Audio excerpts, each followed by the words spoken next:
La nouvelle loi sur l'avortement propose 2 modifications par rapport à la loi antérieure. Il s'agit d'abord du délai minimal de réflexion obligatoire et les informations qui vont être données. Concernant le délai de réflexion obligatoire, il est important de savoir qu'en début de grossesse, toute femme est déboussolée par sa grossesse. Tout simplement parce qu'une nouvelle vie implique un changement dans la vie propre de la mère. Mais il y a aussi le bouleversement des hormones. La femme est tout à fait déboussolée, son corps change et sa façon de penser aussi.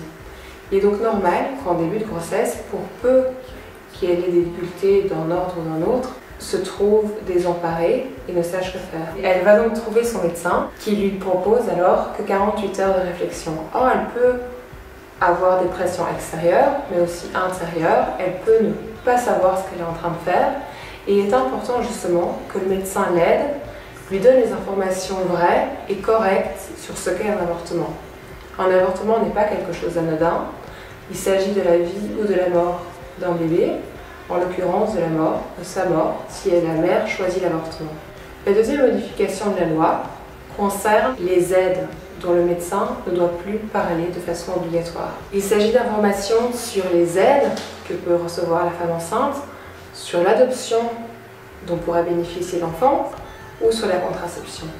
Toutes ces informations sont très importantes. Pourquoi? Parce qu'elles permettent que l'enfant, même s'il ne pouvait ne pas être bien accueilli par sa mère biologique, puisse quand même avoir la vie sauve.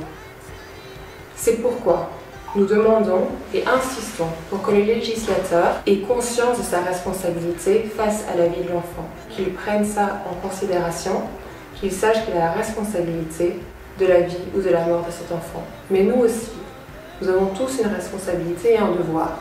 C'est-à-dire que nous devons accueillir, accompagner toutes les personnes en détresse, et spécialement les plus faibles de notre société, c'est-à-dire l'enfant à naître.